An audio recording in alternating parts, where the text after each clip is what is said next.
contains 18 guest rooms, and that will not change. Neither structure complies with the dimensional requirements set forth in section 3.2 of the zoning ordinance, but each is legally non-conforming.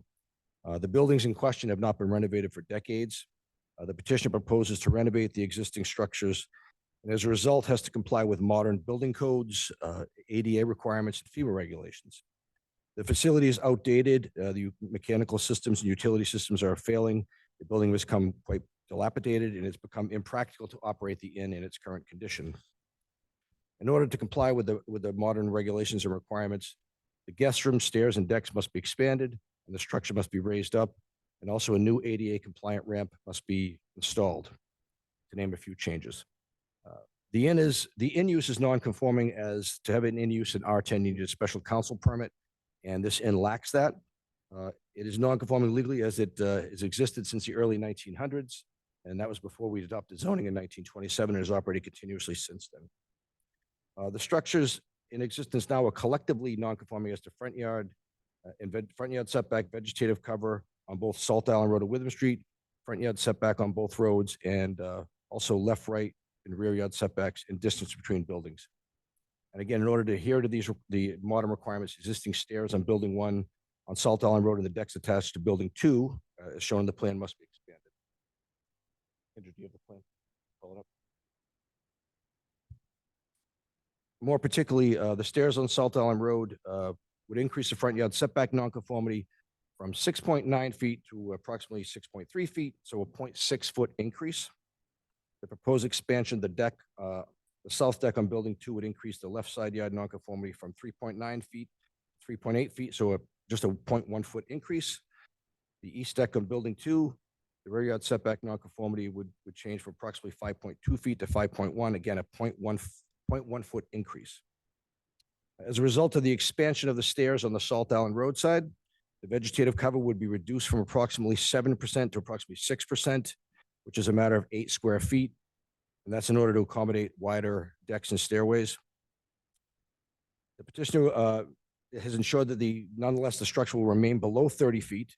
But as a result of the requirement of distance between buildings, the required distance between buildings would increase by 4.5 feet. That's based on building height. But again, the buildings will remain 6.9 feet apart. That will not change. Although the 5 nonconformities I mentioned will be increased, the project will result in lessening of the front yard setback nonconformity and front yard vegetative nonconformity along Witham Street, and not accounting for the required ADA ramp, which is exempt from the setback requirements. The front yard setback nonconformity on Witham Street will be reduced from 9.1 feet from the lot line to 13.1 feet from the lot line. Also, in order to make up for the lost vegetative cover on the Salt Island Road side, slightly more vegetative cover will be added along the Witham Street side. So as a result, the Witham Street side will become more conforming. As far as the variances go, I'm not going to regurgitate the standard. This board is well aware of it. I'll just jump into the requirements. The first being a hardship. Again, all the hardship here results from having to comply with modern standards. I think that's pretty clear between ADA, FEMA, and building code. In order to comply without variances, the building would have to be moved slightly. The foundation would have to be moved slightly. It's just not practical to do. All this because of de minimis nonconformities. I mean, the increases are very, very small in all regards. As to the hardship on the front yard setback, the existing stairs to access the guest rooms on Salt Island Road must be widened to account for regulatory compliance. As to the left side yard setback, the existing staircase on the south side of building 2 must be reconstructed to account for the updated regulations. The rear yard, the expansion again would be from the existing deck that's required by the regs. And the vegetative cover hardship, as I mentioned, is owed to the fact that the current vegetative cover area would have to be lessened as a result of wider decks and stairways. And finally, as indicated earlier, the buildings will remain 16.9 feet apart, but because they're increasing in height, the requirement itself increases. So that actually won't change at all. The hardships here do not affect the zoning district in general. They arise from the position of the existing structures in question, the steep topography of the lot, the fact that it's a corner lot, and the fact that it's in a flood zone, and also the fact that it's a commercial use, which is different building standards in residential. So I would submit that it does not affect the district in general. Is fairly unique. As far as not derogating from the intent of the zoning ordinance or the public good. What we're doing here is all for safety, flood, or ADA reasons. And the intensity of the use won't change at all. So, and also it is technically a corner lot, but as this board knows, Witham Street is never going to be developed in the area in question. It's basically part of the sand of Good Harbor Beach. So I would submit that the proposed construction actually increases conformity and is more in line with the intent of the zoning ordinances, does not derogate from it. As far as the relief requested, the law is clear that other than a single and two-family structure, if you are increasing conformities, you need variances for those increases. However, what the law is not clear on is whether you ask for the increases based on the increase in the amount itself, the 0.1 feet, or whether you ask for it anew. We chose to ask for it based on the modern standard minus what the proposed the proposed setback would be. So the variances appear rather large because we're going by the modern requirement, not just by the increase. We're not asking for a 0.1 foot variance, in other words. As far as Salt Island Road, 35 feet is required, 6.9 feet exists. We're proposing 6.3. Again, a 0.3% increase. That's a variance for 28.7 feet if you minus it from the 35 feet required. Same thing with the left side yard setback. 3.9 feet exists, 3.8 is proposed, but it's still a variance of 31.2 feet. Same thing on rear yard, 35 feet is required. 5.2 exists, 5.1 is proposed, a variance of 29.9 feet. And vegetative cover, 65% is required. It's 7%. It's going down to 6%, which is about 8 square feet. And that's just a variance of, that's a variance there of 59%. And the distance between buildings, it's required to be 59.6%. And so we're asking for variance there of 4.5%. Again, won't be moving any closer. It's just due to the fact that buildings are getting higher. So I would ask that the variances be granted. Thank you. Thank you. Any questions immediately by the board? Okay, we'll open the public testimonies. Anyone wishing to speak in favor of the application? Please raise your hand if you're if you're on Zoom, or come up to the podium if you're in the room. Anyone wishing to speak in favor? Catherine Richmond is.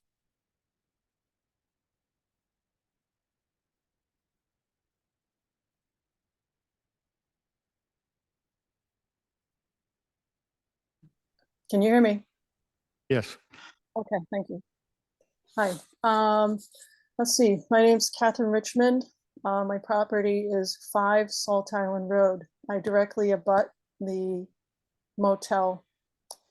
I believe there are discrepancies in the plans regarding the work they propose to do. There is a trash area, and I was told by Mr. Martinetti that he was going to switch from a dumpster to trash barrels and then create an enclosure.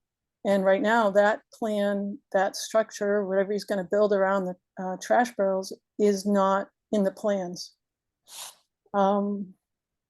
Right now there's a loose dumpster, which actually the top is not sealed. So it actually, doesn't do much for the rat population. And in the location of the property line, my surveyor said the fence is on the lot line, and I see that Mr. Martinetti's says the fence is on his. So I feel like there's a discrepancy there between us. Also, in the existing of my easement that they have not reported in their paperwork. These are things crucial because they affect my property directly. The stairs, some of the variances they're going forward are the easement. My easement goes from, let's see, the ocean side of their lot, the whole length to, and it connects to Witham Street.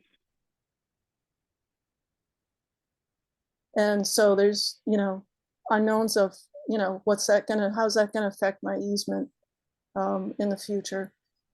During the last meeting, the applicant spoke of restoring the boutique motel and stated that some of the people have been turning to tell year after year for 30 years and how they will restore it. I'm all in favor of restoration. I've restored numbers of properties myself. and it helps improve the neighborhood. But in the rebuttal arguments afterwards, the applicant stated that referring to his deck, he couldn't operate without it. And I ask, what is the applicant plan for the deck and why can't they operate without it? And what is not disclosed regarding the change in usage? I believe the building plans will change the neighborhood character, the social structure, and the qualities of the natural environment. Since 1959, it has been a quiet, respectful neighbor, and that's been nice. The motel is in a thickly settled residential neighborhood. And as you can see in the plans, we're in very close proximity to its abutting neighbors.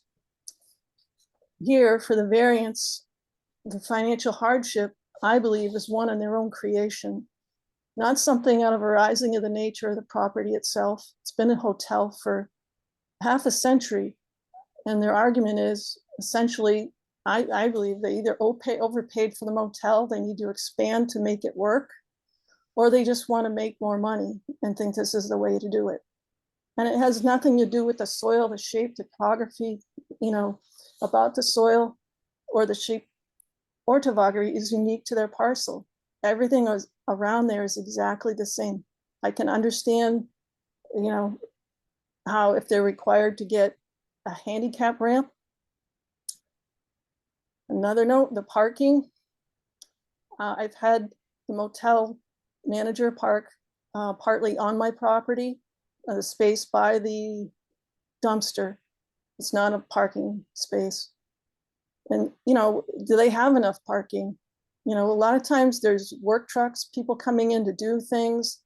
And what happens is, maybe the manager gives up his space or someone, something or other. So when you have, all these needs, there's just not enough parking, and other situations start happening, which aren't right. So here for the special permit, I'm, moving large parties of temporary guests outside, and if alcohol eventually is served, is a significant alteration to the neighborhood character that doesn't make the neighborhood better for the people who are already there. The buildings are already on top of the lot line. In addition of extra outdoor party space is only going to lead to additional environmental impacts, light, noise, litter, trash. And that's all I get to say.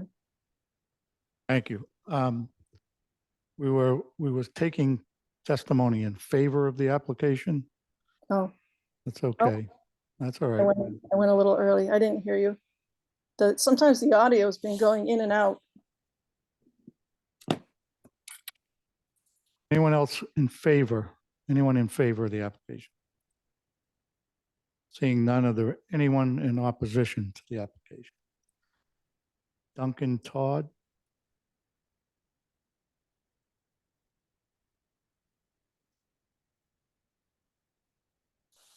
Okay. Duncan Todd, my property is 4 Salt Island Road, and I just want to make sure that you can hear me. Thank you, Mr. Chairman and members of the board, for the opportunity to address you again. Our property is directly across Salt Island Road from the inn. I submitted both written and oral comments at the October 15th hearing. First, and I don't think this was clear last time, I want to say that we are glad that badly needed repairs and facelift are being addressed. I also want to acknowledge that many of the issues affecting the neighbors are not directly within this board's jurisdiction. The last hearing ended with board members expressing concerns about the use of the roof deck, the enlargement of which to over 1,000 square feet is not required to comply with any law or regulation. As part of its action that night, the board proposed a condition related to the roof deck and asked Mr. Martinetti to have his lawyer put it into writing. I support the board including conditions. The process does not permit public review or comment on any conditions negotiated between the board and the applicant. Therefore, I respectfully request that the board consider the neighbors' concerns, not just the owner's ambitions. I also draw your attention to the front setback variance request. According to the plan submitted, the current steps on Salt Island Road extend from 36 to 38 inches beyond the foundation. This proposal increases that extension to 44 inches. The owner's rep just stated that was a 7-inch increase. This may seem insignificant or de minimis, as the owner's rep stated, but it does push the parking spaces further into the public right-of-way of Salt Island Road. Plenty has already been said at the previous hearing about the traffic problems exacerbated by these parking spaces. I'm sure that the talented team assembled by the owner would be able to design a solution that decreases the problem rather than making it worse, especially considering the large size of vehicles that park there. Thank you for your consideration. Thank you. Next is Mark Farber.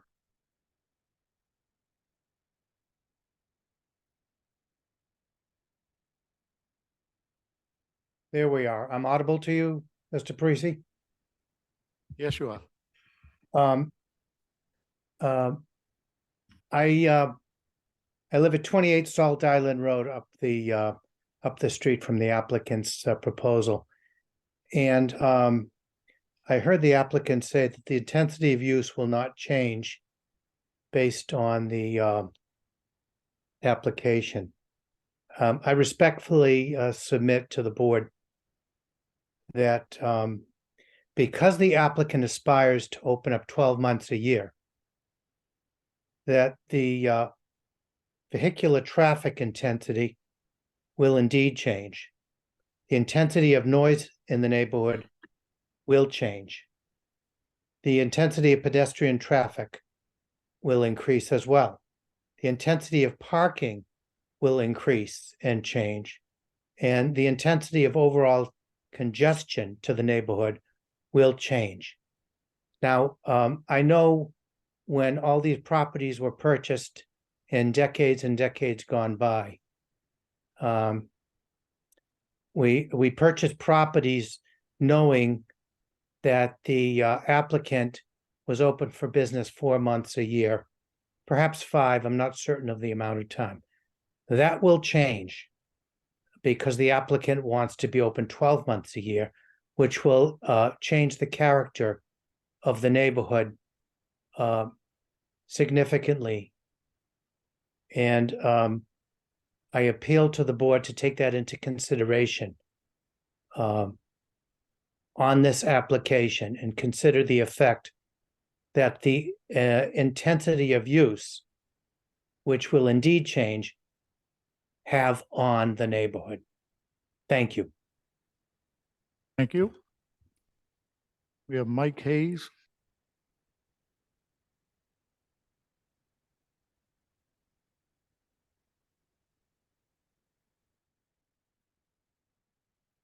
Hi, my name is Mike Hayes. Can you hear me? Yes, we can. I need your address, please. I'm at 2 Salt Island Road, Unit 2 and Unit 3, directly across the street from the project. I think that the property has needed to be upgraded for a long time. I like the plan. I think that they're proposing to do a nice job. The big issue I have is the cupola on the roof. Where the sun comes up and comes across, I'd like to actually see a smaller cupola, something that is closer to the style today.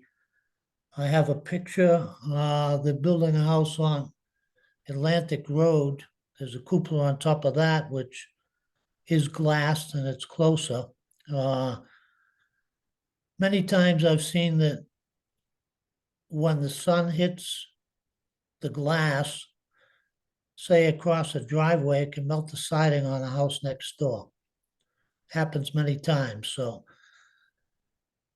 I'd like to see a smaller cupola, but if that's not the case, I'd like to have the board consider putting something in there that it's, when built, that it's non-reflective glass, so that the sun does not hit this cupola and send the rays directly over to me. which would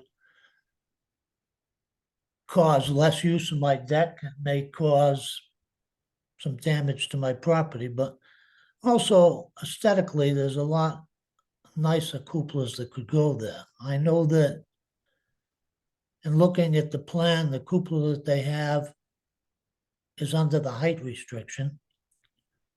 But again, they're going for a lot of variances here, and you need hardships for variances. I would just like them to consider making some changes to that cupola and making sure that the glass in there is a non-reflective glass. I have a picture of another cupola. If I put it up and show it, will you be able to see it? Is that a possibility? We don't see you. Oh.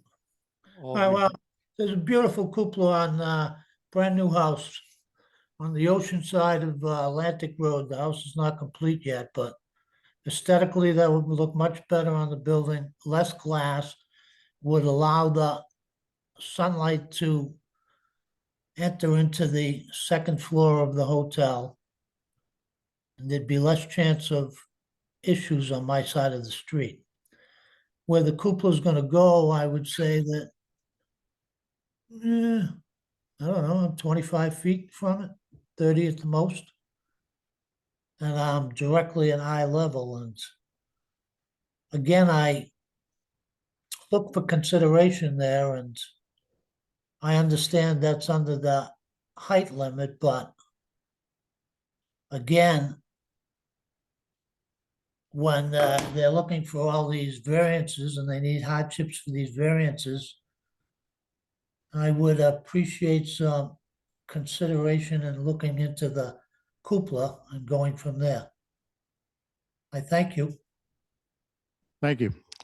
Next is Susan Cohen.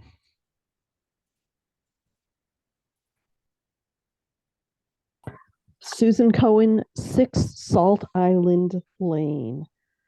My concern with the variance ask is the need to move the front steps more into the parking and reducing the passage of cars on Salt Island Road. It is already difficult during the summer for people on foot and people going up and down the street with all of the traffic to pass safely. And my concern is that we are actually making it less safe for the general public, but with that 7-inch change.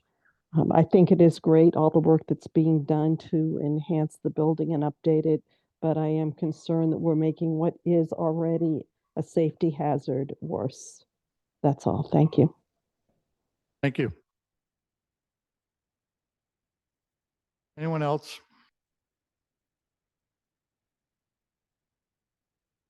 Seeing none, I'll close the public testimony. We'll go to rebuttal by Attorney Frontiero. Thank you. As to Ms. Richmond's concern, the trash area is not something that is before this board. That's a Board of Health issue. So if there's any issue that would ever arise there, the Board of Health would have jurisdiction, but they will have, secure, maintained refuse facilities there. It is fenced off. As far as the property line, they had a survey done. If their survey is different, that's a private property dispute. It's not something that's before this board, but they had a survey done and the lot lines are where they are. And her easement is not on this property. It's impossible for it to be on this property. It's on the neighboring property. Again, there'll be no expansion of the hotel. It'll still be the same number of rooms. As far as the parking goes, as this board is aware, it's technically exempt from the parking requirements because it was built before 1969. However, it has 22 spaces, 11 of which are leased, so it has plenty of parking. As far as Mr. Duncan's concerned, and also Ms. Cohen's concerned, it is a 7-inch increase. I think it was represented to be 40-something inches by someone, but it's a 7-inch increase in the encroachment at the most onto Salt Island Road. As far as traffic intensity goes, they haven't made a decision whether they want to be open year-round. Historically, this inn was open year-round. It only stopped becoming open year-round when the mechanical systems wouldn't allow it. And as this board is aware, if the building inspector were to deem it to be an increase in the nonconformity, then they would have to come back to the board and get an increase in get a special permit to increase the non-conforming use. So that's not ripe. The decision has not been made yet.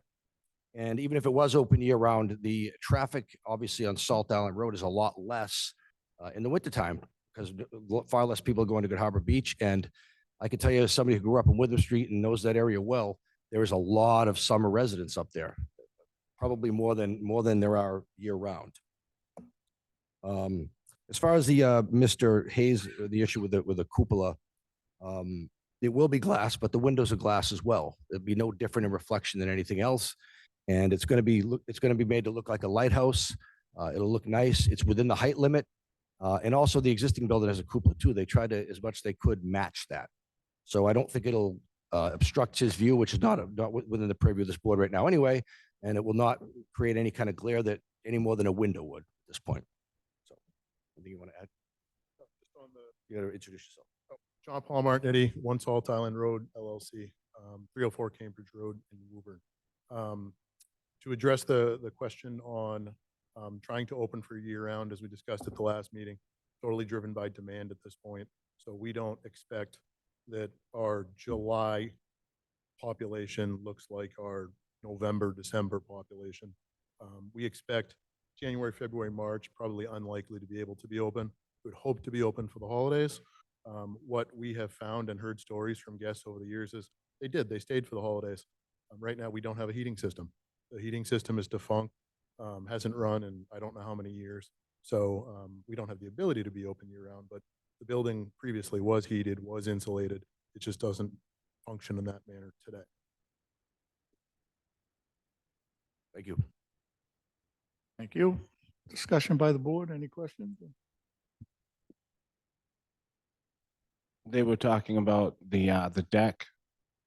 One of the neighbors draw concern about maybe privacy. Maybe there might be a thought to put some privacy walls going down the side, and then you just outlook into the water if that's how it's proposed.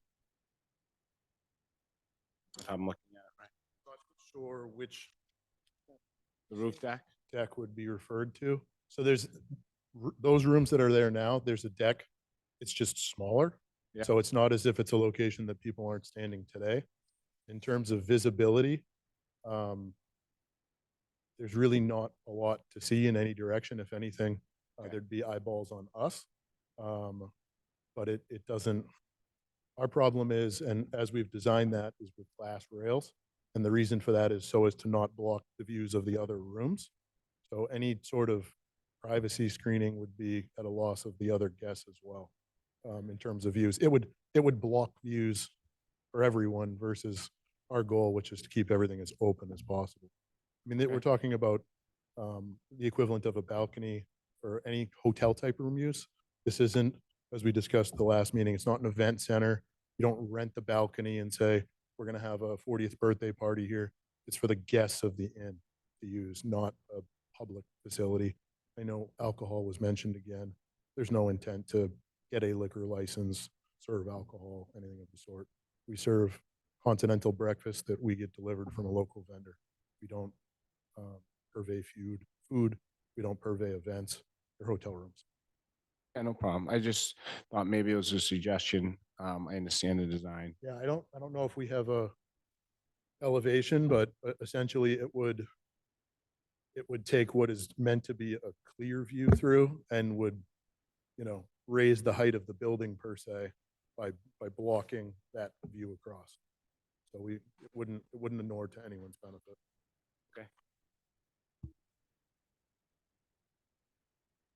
Any other questions, discussion? So I just want to make sure what's before us is the variances, correct? Yeah. Yeah, because we We've already we approved already the alter approved. and expand. Correct me, there is a condition in the special permit that says that the deck's for guest use. Right, yeah, all right. That That was will a condition remain. Yeah. from last time. Okay. I hear the neighbors' concern, but I do think virtually every one of them said they're in favor of a renovation of the building and seeing it brought back to light. And thank you for coming back. I'm sorry you had to come back.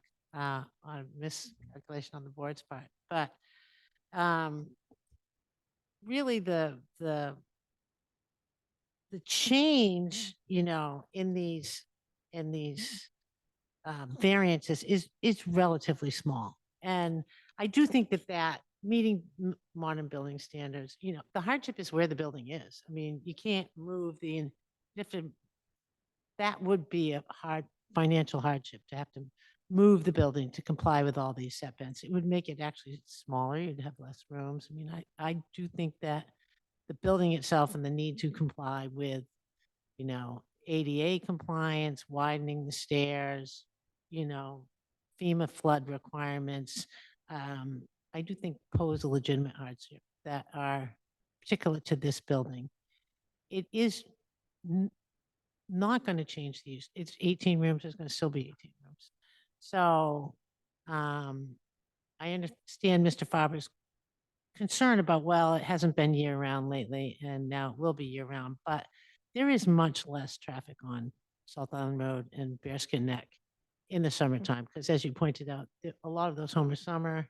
There's not much demand in the wintertime, there's not much demand for the beach in the summer. So I think that the neighborhood is well served by an improvement to this building, which is now really not meeting current needs. I would vote in favor of these variances that are requested. Yeah, I would concur with Catherine. Okay, are we, any other questions? Are we ready for a motion?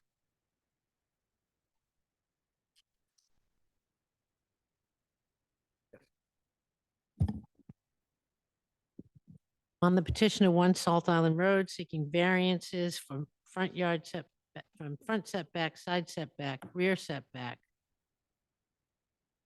lot area per dwelling unit, lot coverage, distance between building, and percentage of vegetative cover. I think that the applicant has demonstrated a hardship due to the location of the building on the property, its proximity to the beach, and the particular flood requirements that it has to comply with.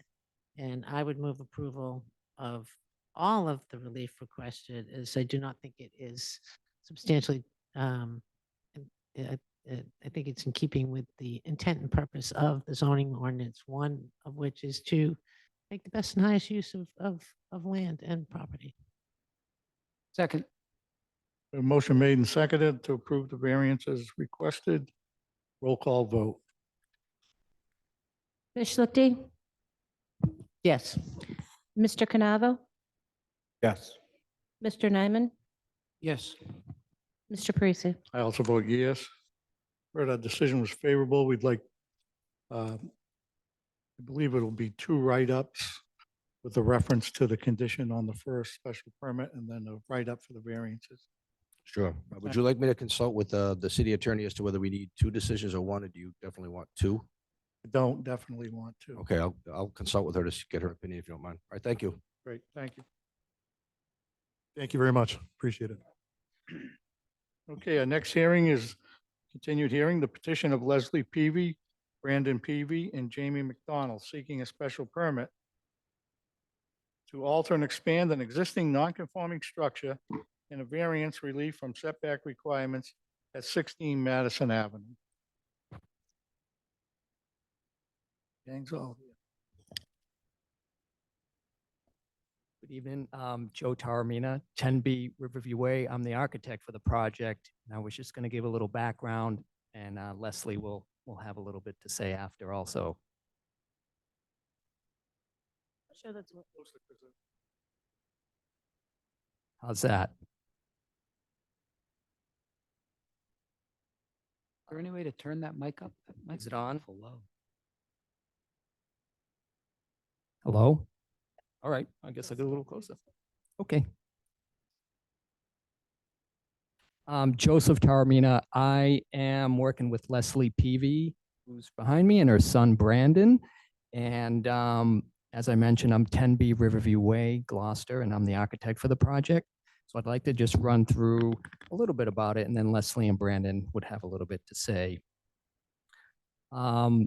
So the main purpose of this addition is so that Leslie could have, it will be converted to a two-family so that Leslie could basically move in and age in place and turn over the main part of the house to her son Brandon, who is an employee of the city, so that he can have the opportunity to start his family and remain in Gloucester. And I'm sure all of you know his late dad, Don, who was also with the DPW, very popular city employee. So the plan is to build a 2-bedroom addition, convert the existing 1-family house to a 2-family house. And again, as mentioned, it would allow Leslie to pass the main house onto Brandon so that he could start his family. And in doing so, they would be seeking the special permit to alter and expand a non-conforming structure, and then asking for front yard and side yard variances.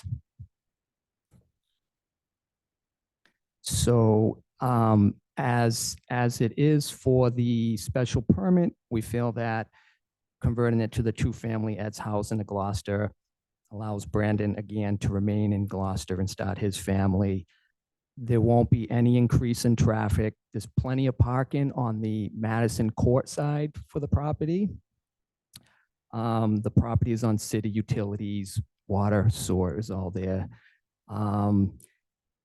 As far as the character of the building, the main design is to just have it be in keeping with the Victorian look of the house and carry that right into the addition so that it just naturally feels like it's always been there.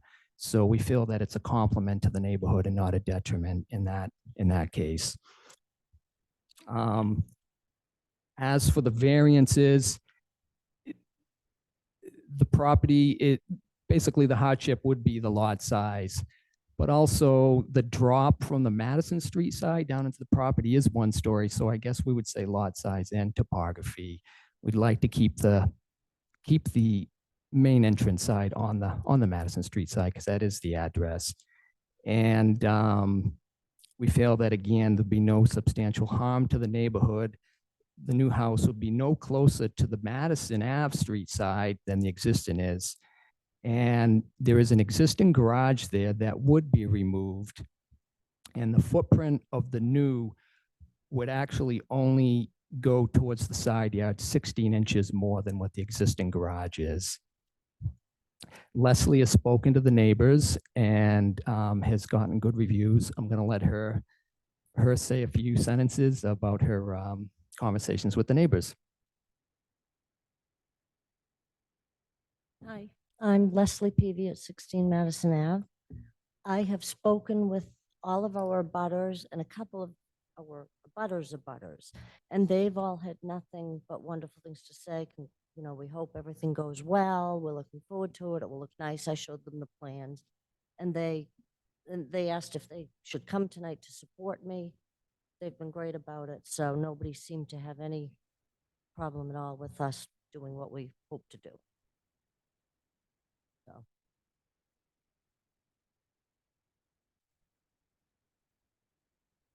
Okay, any questions by the board at this time? My only concern is not really concerned, the connecting porch. Is it, so you have to have a common wall. You can't just have a roof or a deck. So something has to be closed in. So when we spoke to the building inspector, it was hard to get a face-to-face with the building inspector to really just kind of workshop this with him. It is open right now, but the plan is to screen it in. He told us that we had to screen it in. It had to be, there had to be wall enclosure there, not just the roof. So Right. yes, it will be enclosed. Okay, because that's, otherwise you're building 2 buildings. Yes, You absolutely. do have to have a common wall shared. Okay, thank you.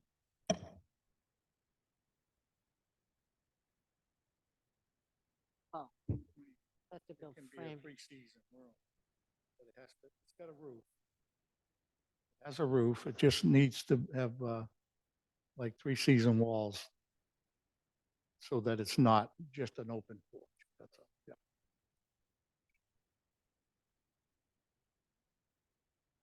There's all different ways of doing it, which Joe will do. Okay, any other questions at this time?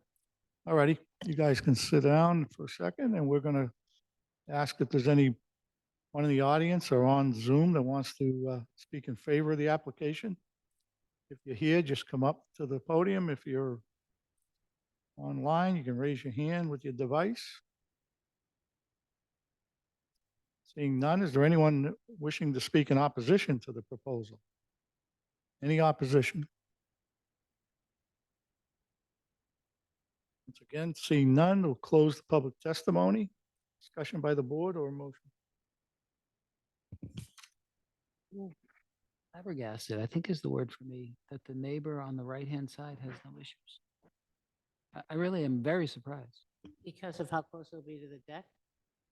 Yeah, But they have that building there now that's gonna replace. yeah, but it's one story. It's down Yeah. in the backyard. It's not the full height of the I building. think like they've it's like- spoken to everybody. Yeah. I mean, it's gonna be, when it comes up, 2.5 stories or whatever it's gonna be compared to what exists there now, it'll be a substantial building. Just a garage attached, can it still come to the same height as the? Well, it's not a garage. No, but I'm just saying. Because, I mean, I agree, there's a serious drop off there, right? There's obviously an 8-foot drop off. And the shed that's there now is down in the yard. It's not gonna be up. What's gonna be on this? I want to be careful. I don't speak for the neighborhood, right? I'm really quite surprised. Okay, anything else?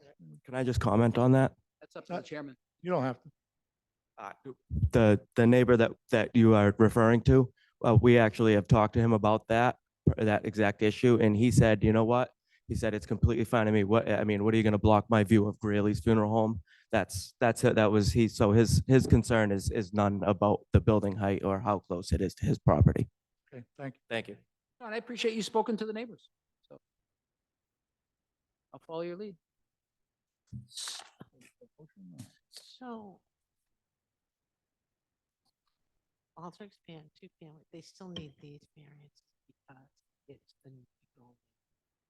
It's a new nonconformity, which didn't exist on the side yard. They need a right side yard. Yeah. Yeah. That's all they need for variances, I think, right? Exactly. Yep. And the rest is But special not the permit. front. 'Cause No. that's Not the just- front, that it's already extends in the- existing, It's already right. in the Yeah. front. Right. Yep. All right. And lot cover. Well, they're saying oh no, because lot covering is already an existing nonconformity. Yeah. Yeah. Okay, we'll entertain a motion.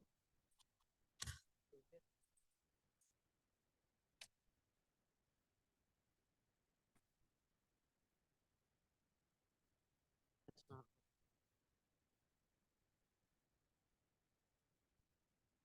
In the petition of Leslie PV and Brandon PV and Jamie McDonald seeking special permit, section 1.7, 1.9, and 2.43A to alter, expand a non-conforming structure in a variance relief from the right yard setback at 16 Madison Ave. I can understand the hardship on the topography of the property and the slope. And I can understand and relate to the petition as they want to grow in their home, and the cost of buying another home can be a hardship in itself, seeing that this is the best way for them to financially benefit and stay where they want to stay. I don't believe it's more detrimental to the neighborhood. I believe it's a good project, and I move in favor of the project. Second. Okay, we have a motion made on the special permit to alter and expand and a variance, the side yard setback. Roll call vote.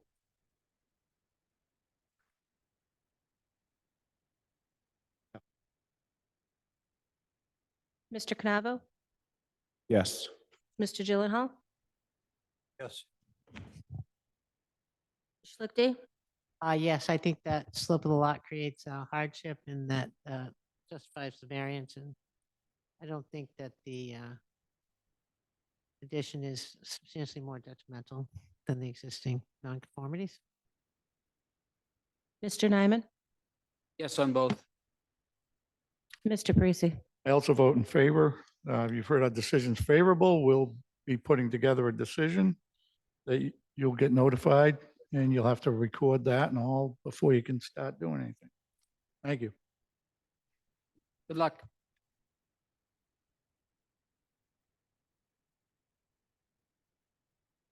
Thank you. I have two on my desk I have to do. I thought I was going to get them done today. Okay, our next hearing is the petition of Kevin and Stephanie Borselli seeking a special permit to demolish and replace a pre-existing non-conforming residence pursuant to section 1.9 and a special permit to exceed building height over 30 feet to less than 35 feet at 8 and 8 Rear Cove Way. Represented by Attorney Sheedy, I believe. She's on, if you could pull her in.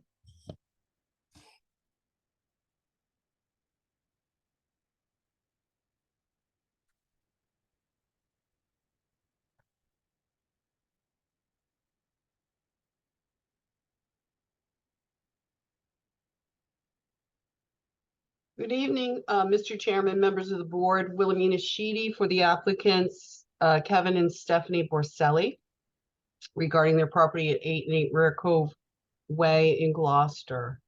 The petitioner is seeking to demolish the existing original single-family house and replace it with a new single-family. The existing structure has been inspected by licensed contractors and has been determined to require improvements which would be cost prohibitive. The new single-family home would be energy efficient with modern utilities and building specifications. The petitioner's property is located in a medium-high density residential R10 district. The lot is steeply sloping as shown on the site plan and drops from a 34-foot elevation in the front to a 22-foot elevation in the rear. The lot is irregular in shape, with a total of 141.22 feet of frontage on Cove Way, where the minimum is 65 feet. Lot width is approximately 150 feet, where 80 feet is required. The lot area is over twice the required size at 20,597 square feet, where a minimum 10,000 is required. The current building lot coverage is 11.8%. The maximum is 30%. The current structure is located on the right sloping portion of the lot. The buyer law requirements for a front setback is 20 feet, rear setback is 20 feet, and side setbacks are 10 feet. The present setbacks are approximately 141 feet for the front yard, which is proposed to remain the same for the new structure. 26 feet for the rear yard, which is proposed to be 18.1 feet. However, the small rear yard intrusion of 1.9 feet for the open deck is permitted under the definition of yard in the zoning ordinance. The left side yard setback is currently 106.3 feet. Proposed is to be 102.3 feet. The current non-conforming right side setback is 9.8 feet, with a proposed slight increase to 7.9 feet. This small increase is due to the sharp right angle of the right side boundary, causing the structure to move slightly closer to the lot line from the front to the back. The building lot coverage will increase from 11.8% to 16.3%, still well below the allowed 30%. Also, due to the steep sloping topography of the site, the new home must be placed in a higher elevation, with the building height proposed to be 32.4 feet. Therefore, the petitioner is seeking special permits pursuant to Gloucester zoning ordinance sections 1.9, 2.4.3, and 2.4.5 for the demolition, reconstruction, and alteration of this non-conforming structure, and a special permit under section 3.1.6A for a height exception up to 35 feet to rebuild an existing residential dwelling at 8 and 8 Rear Cove Way.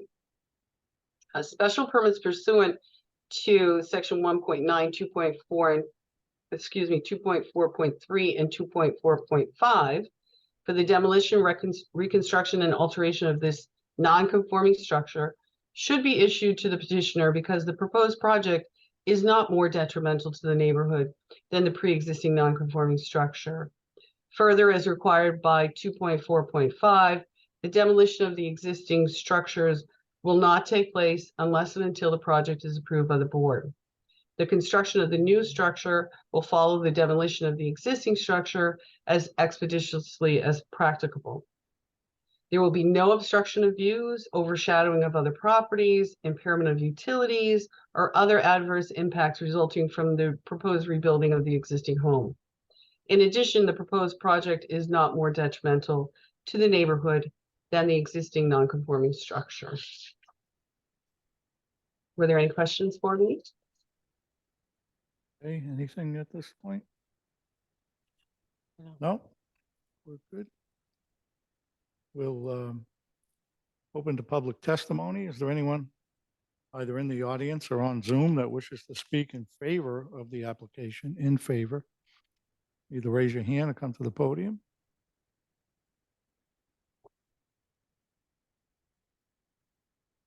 Seeing none, is there anyone wishing to speak in opposition to the application? If you're on Zoom, you've got to hit your raise hand button.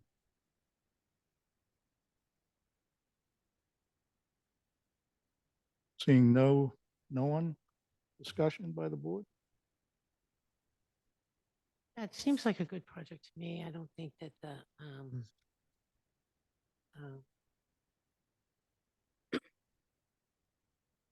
height is just really a couple feet. huh? Triangle, Yeah, yeah, right, and it's just a small portion. barely right, anything.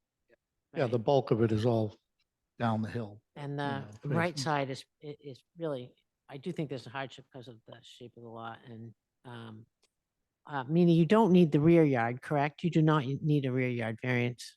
The rear yard is, no, it's going to intrude 1.9 feet into the rear yard, But but you get that's 3 feet. Yeah, open deck up to 3 feet. Yep. Yeah, I think it's a good Yeah, project. so it's a special permit, alter, expand, and tear down, Yeah. 2.3, 2.4.3, Yeah. 2.4.5. Special permit to alter, expand, special permit for height. And a variance. No variance.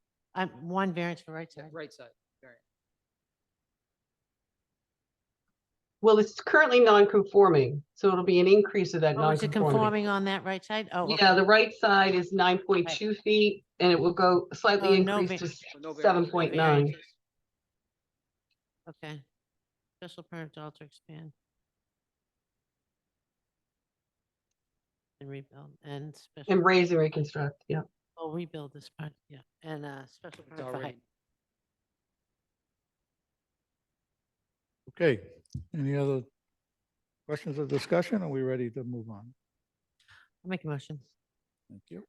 On the petition of Kevin and Stephanie Borselli seeking a special permit to demolish and replace a pre-existing non-conforming residence and a special permit to exceed the building height over 30 feet.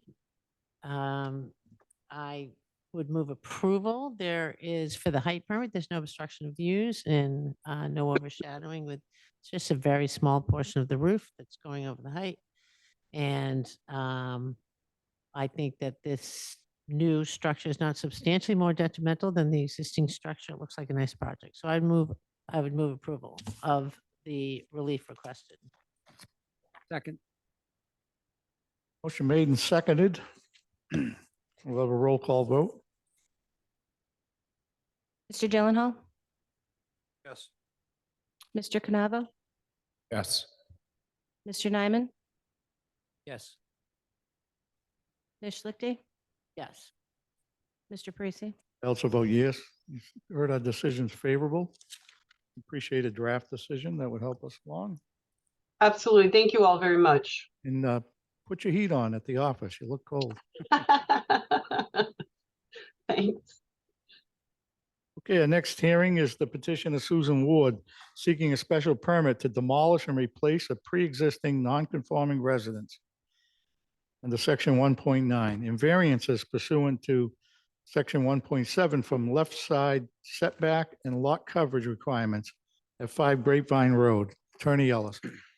Thank you, Mr. Chairman. For the record, Deborah Ellison, Ellison Law Office, 63 Middle Street, Gloucester. I do have a presentation. Could I be added as a panelist so I can share my screen? Or can I just do that? It's already been set up. Oh.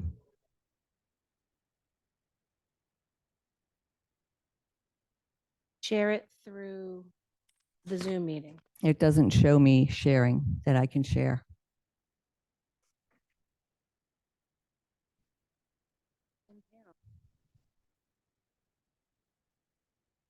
Have been as a panelist? I think I probably do.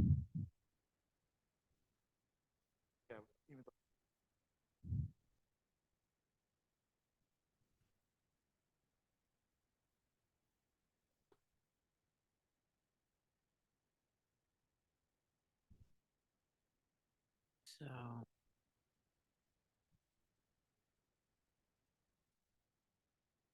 If you bring her in. I am signed in, so do you find me on the attendee list? Yeah, you're there on the attendee.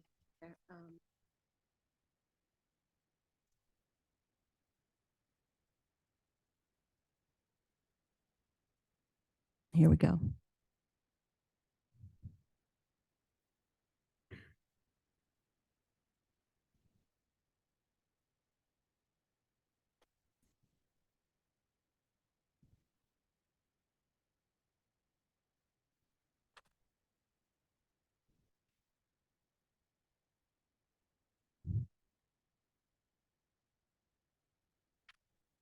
Here we go.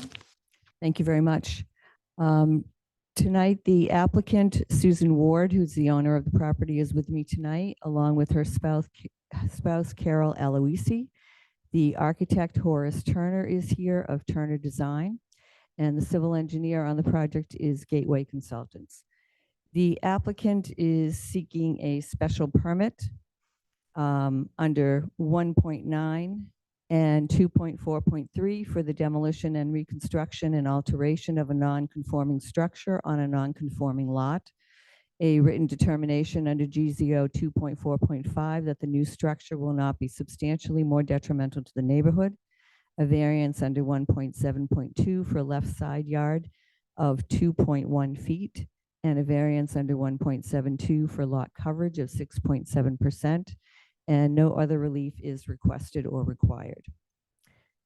Ms. Ward is seeking to demolish the existing single-family home, and this is a picture of the current home, and to replace it with a new residence. The existing home was constructed in 1925. It's pre-existing non-conforming on a non-conforming lot. It's approximately 685 square feet in size. Due to the size and the age of the home, as well as the resident's desire to age in place, Ms. Ward is seeking to demolish and replace the existing home. The new home will be larger at approximately 1,529 square feet, which is still very modest in size for this day and age. And it is much smaller than many of the houses in the immediate vicinity of this property. The existing nonconformities of the front and right side setbacks will be slightly more conforming. And there will be 2 additional nonconformities on the left side yard setback and lot coverage. They have received approval of the Conservation Commission for this project. This is the site plan. I have augmented it to make it a little bit clearer. In red is the house that is being proposed, and the dotted line shows the porch and the carport. The black shows the existing home, and the dotted line is an existing patio. The property is in the R10, which requires 10,000 square feet. It has 5,280 square feet. The required front yard and rear yard setbacks are 20 feet. The front yard is currently 2 feet. And you can see that this is the edge of the right of way, and the front of the house is just a short way back from the edge of the right of way. But this is one of those properties where the right of way and the paved way don't coincide. So the paved way is here. So the house is actually set back a little bit further visually from the paved way. It will become slightly more conforming at 2.2 feet, which is where the porch will be. but instead of the house being right on the edge of the right of way, it will be a porch, an open porch. You get the 3 feet for that porch as well. We might, but we're still, because when you still need a variance, generally the building inspector took the position of looking for the entire variance. With regard to the rear yard, it's currently compliant at 55.4 feet, and it will remain compliant at 41.3 feet. The required side yard is 10 feet. The right side yard is currently non-conforming at 4.2 feet, and it will remain non-conforming at 4.7, a little bit better, but it's at the rear of the yard. So the front portion of the house, which is closest to the neighbor to the right at 3 Grapevine, is actually going to double almost in size to 8 feet, from 4.2 to 8 feet. So it's been moved to the left. And that was at the request of that neighbor. The left side yard, which is currently compliant, will now become non-compliant at 7.9 feet. And it partially results from the shifting of the house over. Most of this property line on the left, or house line on the left, is within the 10-foot setback. With regard to lot coverage, there's a 30% maximum, and currently it is compliant. It will become non-compliant at 36.7%, and the height is 30-foot maximum. It will be compliant at 28.7%. These are the floor plans. There will be a living area, dining area, kitchen area, sort of combined, primary bedroom on the first floor, a full bath, as well as laundry. The second floor will have 2 bedrooms on the left-hand side, a utility room in the back, a bathroom, and a storage area, as well as an office in the front. You will notice that on the right side, which also faces 3 Grapevine Road, the only windows are a window in the bathroom and on the second floor, and a window in the storage room. There's no window in the office facing in that direction, and the utility room doesn't have a window. These are the elevations. This is the front, which shows you the porch, and this is the carport. This is the rear elevation. This is the left side, and this is the right side. Again, those 2 small windows at the top. My client has sent letters to everyone on the abutters list. And before the Conservation Commission meeting, she actually went to visit all of the neighbors that are shown on the screen. And she spoke personally to 4 of the neighbors. Her house is in yellow here. And 4 of those neighbors were in support of the project. She also spoke to the neighbor at 3 Grapevine Road, which is to the right of her house. And she began speaking to that neighbor in August of 2022. And she proposed moving the house farther away from the right property line, and my client did that. It can't be moved any further because of the rain garden that is required by the Conservation Commission on the left-hand side of the lot. She doesn't believe that she's reached consensus with that neighbor, and I expect there'll be opposition tonight. Number 7. Neighbor on the left. Yes, number 3. Number 7, she's spoken to many times, and he is very much in support of the project, even though the project is moving the new house much closer to his house. He's very much in support.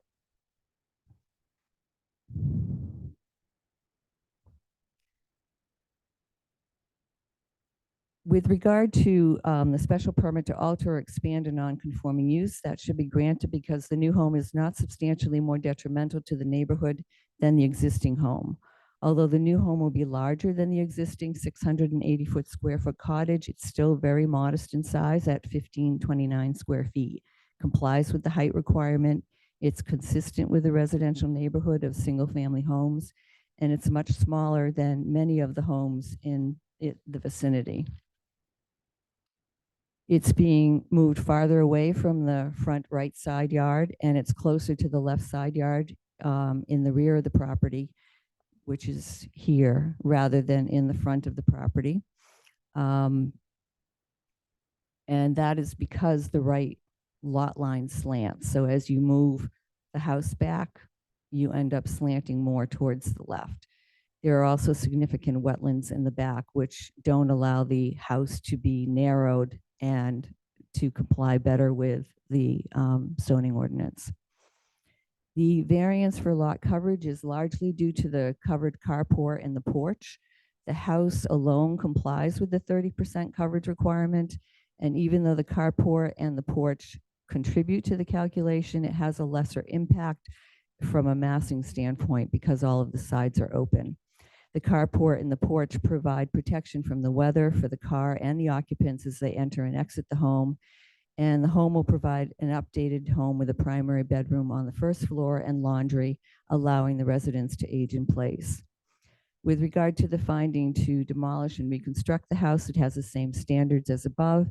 And so I suggest to you that it does meet those standards. With regard to adhering to 2.4.5 regarding the timing of the demolition and construction, my client will adhere to those requirements of the ordinance. And the variance for the reasons just cited, they may be granted without substantial harm to the public good and without substantially undercutting the intent or purpose of the ordinance. Furthermore, there are significant hardships that are due to the unique characteristics of the property and related to the lot shape and the soil conditions. As I said, the lot is oddly shaped. It veers sharply to the left, and there are significant wetlands in the back of the property, which are almost a third of the property.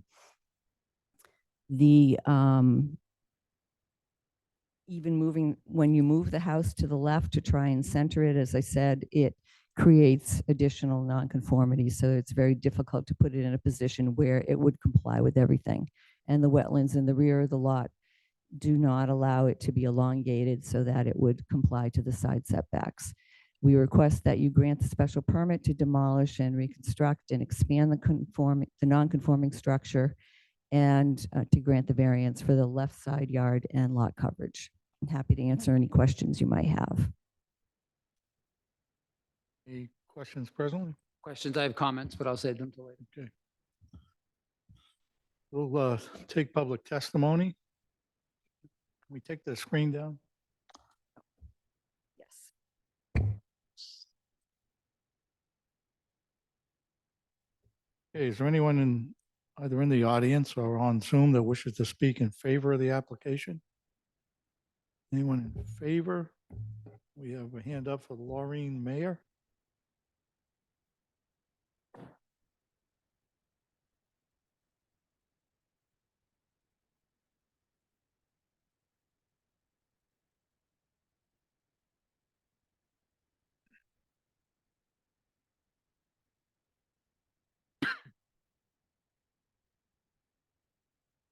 Okay. Hi, sorry, can you hear me? Yes, we can. Name and address, please. Thank you.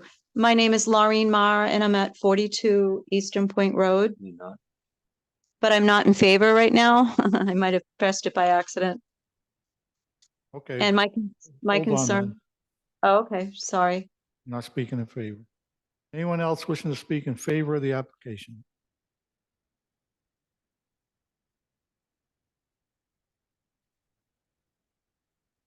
Evening, Mr. Chairman, members of the board. My name is Horace Turner. 523 Essex Ave, Gloucester. The design was actually set up that, as Deborah had mentioned, that the owners, as they age, are planning to actually utilize the first floor. The first floor is actually not elevated, but will be actually set up as, handicapped accessible, so that the carport location is more means of egress, for them to get easy in and out. And of course, the porch area, just so they would be able to actually get outside and have some view. As you can see in the site plan, that there's a great deal of wetlands right behind the house. And to the left side of the house, John Judd has actually designed a rain garden. So that area will be impacted too. So they actually don't have too much area to actually go outside of the house other than going to the front portion of the house, just to, get fresh air, especially as they age. So, but Deborah has actually pretty much covered all the requirements that they actually need, for the variance and lot coverage. So, thank you. Thank you. Okay. Anyone wishing to speak in favor? Seeing none, we had Lorraine Mayer on first, I guess. We'll let her come back on and testify. Hi. Yes, I just have one concern, at 42 Eastern Point Road here, it's flooding. I mean, it's, over my boots, and I usually have to move cars when it rains. And I drove by 5 Grapevine. I see how small it is and all that, but it's very close to my house and it's a downward slope. And if I get any more rain, I'm really scared what's going to happen. There's a creek that runs through my yard. I was working last time and my neighbor called and said, you better move the cars. And it was within an hour of rainfall. So I just wonder, when I look at the plan, it extends back into really what is wetlands. And if you take up the space with a house, you have less space for the rain, for the ground to drink the water. And, there's no drainage, and it's gotten worse over the years, I believe, especially this year and the year before. So that's my concern. I'm really concerned about that. Okay, thank you. Attorney Fine? Good evening. Can you hear me? Nice and loud. Good evening. Attorney Meredith Fine with an office at 108 East Main Street, representing Diane Stringer, who owns 3 Grapevine Road on the right side of this property. We have been speaking with the applicant for some time. We appreciate that she tried to make the impact better on Diane's side of the house, but the fact is, it still encroaches into the setback. Before I get to why I think that the permits should not be issued, I do want to say if the board does issue permits, we'd appreciate it if you could make a condition saying that those hedges have to be maintained by the applicant in perpetuity. There's our big arborvitae along the side. I don't know if you've had a chance to go visit, but we would appreciate a condition relative to maintaining that arborvitae. That said, we don't believe that the applicant meets the requirements of the permits here. First of all, they're not entitled to the permits, as you know.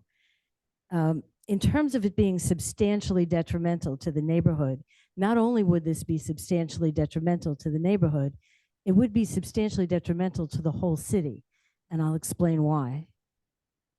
The applicants were relying on section 2.4.5D, which says that if you're going to demolish a single-family home, you either have to rebuild it on the same footprint or you have to get variances for the new nonconformities. And so what they're doing is they're using that section of the zoning ordinance to essentially triple the size of the house on a property that is too small, too narrow. There's not enough frontage. It's already non-conforming on the side. But all they have to do, because they're relying on that section, is to ask for 2 variances for the lot coverage in the left side. So in other words, it's a backdoor way of dramatically expanding the size of a house. This section was intended to encourage people to build on their existing footprints, and not to be used as a backdoor way of stuffing a non-conforming house onto a relatively small lot. In terms of the hard, and so I think if you allow this, you're going to be a very busy board with people going to want to come in here and demolish their little cottages and build to their property lines, which is to a certain extent what's happening here.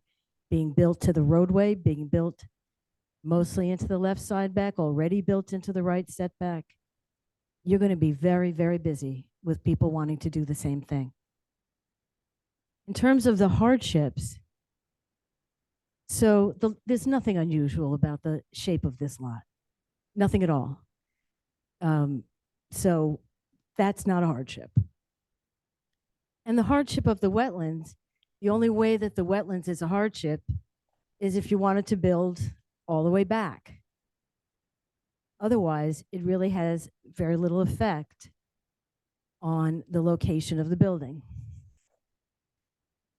When you read the application actually acknowledges what they want to do here, which is that they feel it's too expensive to build a conforming house. Well, that's not this board's problem, that they're not allowed by the regulations to build the house that they'd like to build. The fact is, they do not have a hardship. There's no reason to allow these variances. The intent of the ordinance is clear. It's not supposed to allow such a dramatic expansion, and there's no reason that this house cannot conform to the zoning. Thank you very much. Thank you. Anyone else wishing to speak in opposition? Again, if you're online, you raise your hand. If you're here, come up. She went. Seeing no one, will rebuttal.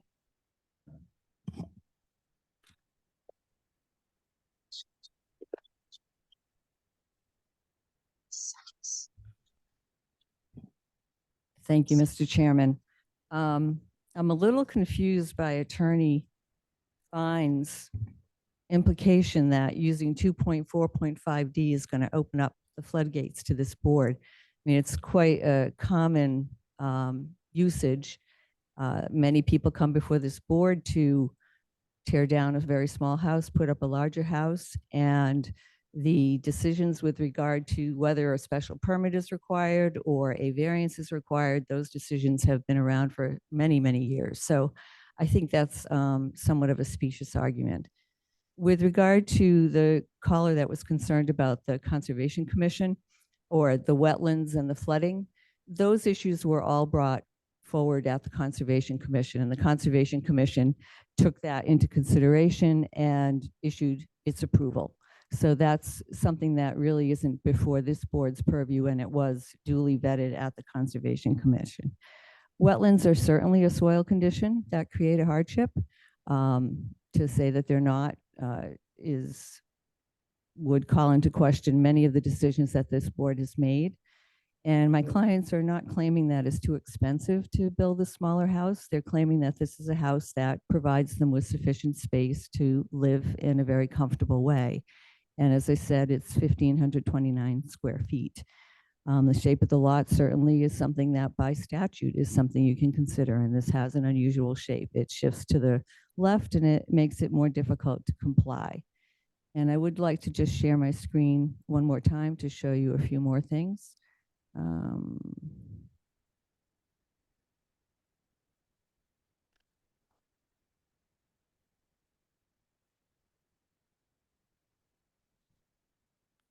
Soil. So this is the house, and you can see there's a large row of arborvitae. And the new house is less than 30 feet. The arborvitae are approximately 30 feet tall. So there won't be any shadowing from this house onto 3 Grapevine Road. And in effect, views are not relevant, but again, it's not going to affect their view. You can see that the only window that's even visible from 3 Grapevine Road is the very top window. This is what the view used to look like. And you can see that it was 3 Grapevine Road that was looming over this small cottage. And my clients owned the cottage at that point. And with the predecessor entitled to this property at 3, they agreed to put up the arborvitae. And they specifically put them on the property line. So both properties own the arborvitae. So my client could not go in and just clear cut them. And nor would she want to, because that obviously would put her in a position like she was in before. This clearly gives privacy for everyone, so it's in everyone's best interest to preserve those arborvitae. This side of the house on 3 Grapevine Road is really a pass-through. It's not part of their backyard. And you can see the arborvitae are very thick, and they do provide a lot of privacy. The 3 Grapevine Road property is approximately 2,800 square feet in size versus 1,529 square feet that my client is proposing. And that's about a 50% larger. The size of the lot of my client is 5,280, and the size of 3 Grapevine Road is 6,969. So that lot's only 25% larger than my client's lot, but it has a house that's almost 50% larger. So it's a lot more house on a much smaller lot. 7 Grapevine Road on the left, where the house is going to be much closer to, is fully in support, as I said previously. If you went to view, these pictures are taken from the front of the property at 5 Grapevine. And you can see that you can't see the neighbors across the street. And so there's a lot of vegetation across the street that provides the privacy to any of the houses across the street. So I think that it's also hardly visible from 3 Grapevine Road. And I would suggest to you that there clearly is a hardship. There's no intent to backdoor anything before this board. It's seeking a very small property, a small house on the property. And I would suggest to you that it's reasonable and within the dictates of this board to approve it. Happy to answer any further questions. So I just want to be clear on the position of the new house compared to existing. So I believe what you said is it moved approximately, or it's proposed to move approximately 4 feet to the left-hand side. So where there's currently 4 feet away from the property line, it's going to be, and approximate is fine. I'm just trying to get a grasp. It's approximately 8 feet away from the right side. At the front right side. Yes. At the back right side, it's 4.7 feet away. Gotcha. And what is it currently? Um, No, it doesn't go that far back. Okay, sure. So you've essentially moved the front to the left, so that the back will be approximately where the front is now. The new building is longer. Of course, this So is it goes. wagging his head at me, yes.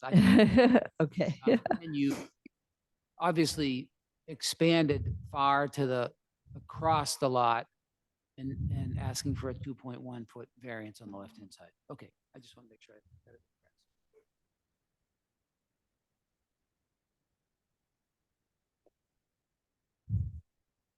Anything else? Any other questions?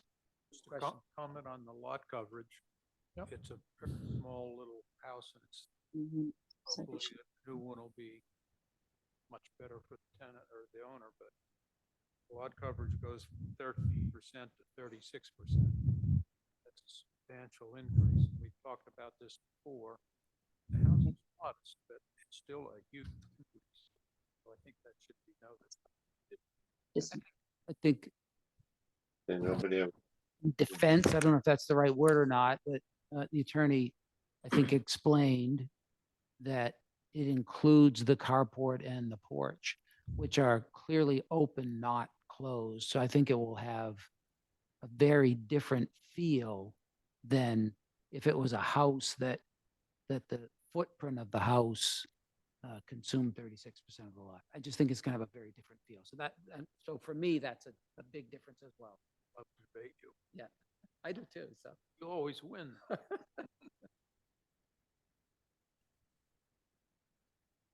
And Deb, just to address Lauren Mayer's concerns about flooding, this house will, because it's over 550 square feet, will be subjected to drainage requirements and to catch and retain any water that comes off the roofs. And they do have the rain garden that was required by conservation, and conservation also would have addressed those other issues. I was not present at that hearing. It was handled by Mr. Judd, but those were all issues that conservation would care about and engineering will look at. Yeah, thank you. So have we not heard anything from the owner of unit of number 7? He only spoke verbally to my client that he's in support, but we don't have anything in writing from him. But we didn't hear anything this evening either. Yeah, and No. I believe what you just said. So I'm surprised. Yep. Guess I'm just constantly surprised.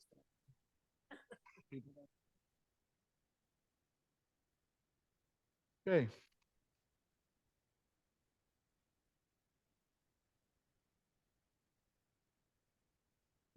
Hello?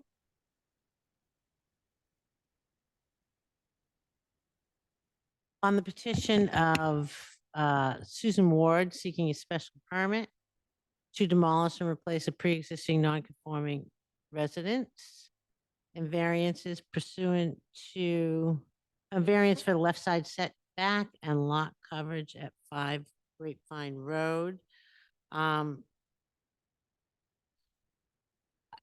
As regards to special permit, we already haven't, I think they're somewhat improving the nonconformity for the neighbor on the right. They're getting a little farther away from that lot line. I realize the house is going back, and at that back corner, it's going to be back to 4 feet again. But I think that that's an improvement. I don't think that the new house is really substantially more detrimental than the existing nonconformities. The whole structure was in the front yard setback. Now, the house itself is moving back, and there's going to be a porch, which isn't as much density on that front street. I think all in all, it's an improvement. I do think the lot does pose a hardship. It's not one of the most severe hardships you've ever seen, but that lot does jut in at the back, which causes that need for that variance on that back right corner. But yeah, which causes the left side of the building to be pinched in a little bit. I do think that there has been a hardship demonstrated, and I will vote for the variances and the special permit. And I so move. Oh, and lot coverage. Well, you have a very small lot, and as you said, I mean, it is a modest home. I mean, 1,500 square feet is not really an enormous house, but enough to be comfortable in. And when you have a small lot, you do drastically improve. But I don't think it is, as you pointed out, I do think that a big portion of it is that covered carport and porch, which doesn't create as much density because you don't have an enclosed structure there. So I do think that their size of the lot has also created a hardship for the need for the lot coverage. So I would second the special permit and lot coverage and the variance on the left side. And I don't think we need to condition because I think, Attorney Fine representing number 3 was asking for a condition for the arborvitae. I don't think it's necessary. I think it's fair. I think it's owned by both properties. I think this particular owner that's before us clearly is interested in maintaining the same kind of privacy that the owner of number 3 would want. So I don't see a reason to condition it personally. So I would second the motion. I would argue in favor of the condition only because people change. New owners come in and maybe why create a dispute over cutting the trees down? Somebody does a survey and the trunk is on one side, But what is the condition then? That they maintain, So I'm not opposed to that, but how do we condition it? that they maintain the arborvitaes, that they won't cut them down than other person. Yeah, might, they right? not be removed. Yeah, it looks like If it's I awkward. may, address that. If my client is willing to say that if any of the arborvitae are damaged during construction or have to be removed during construction, that they'll replace them with whatever size they can get from a local nursery, which will not be 30 feet. But as far as if they're putting the burden on them to maintain that hedge is really unfair when it's owned by both parties Or in they the future. Not remove the arborvitae. Right. Hey, I don't want to say you have to maintain, but I would like to say they not be removed. I'm good with that. I'm good with that as a condition. So the Motion is condition made. will be just not to remove it. Not to remove healthy arborvitaes. You can't poison them and tear them down after. They don't want to do that. The, okay, so we have a motion made and it was amended and seconded. Yeah. And we'll have a roll call vote. Mr. Nyman, Yes, for the relief requested with the condition. Mr. Canavo, Yes. Mr. Gyllenhaal, Yes. Ms. Schlichty, Yes, for the relief requested with the condition. Mr. Parisi. I also vote, I'm going to vote yes. The discussion about 2.4.5 actually, the variance comes into play in that in subsection D, and that is really the protector, because if we don't give the variance, then people can't just abuse this part of the ordinance, I don't think so. You've heard our decisions favorable. We'd appreciate a draft decision that we could review. Good luck.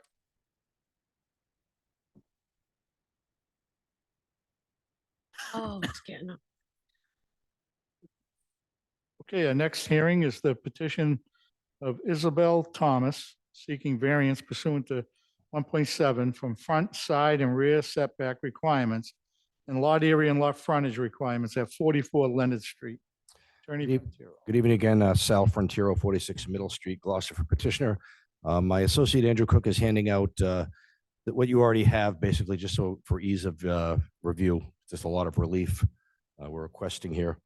Also with me today is the project architect Remco Brucker. He's here if we have any questions that need to be answered by him. I'm sorry, my apologies. Later, my apologies. Sorry for that. He's a later petition. That's what happens. You have 4 of them on.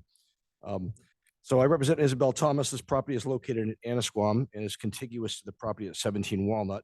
And we're requesting relief for that as well today. If you could share the screen, I think it would be helpful to have the site plan up here. And neither this petition nor the next one involve any construction. This is a lot line reconfiguration only. And the purpose of this is to undo relief that was granted in 2005, where the lot lines were reconfigured to their current configuration. And that was in 2005. Before that, it matched what we are proposing. So it's sort of a back to the future kind of thing here. We want to go back to what it was like before. Petitioner, whose 92-year-old mother lives at 17 Walnut next door, seeks to return the lot lines to their pre-2005 configuration.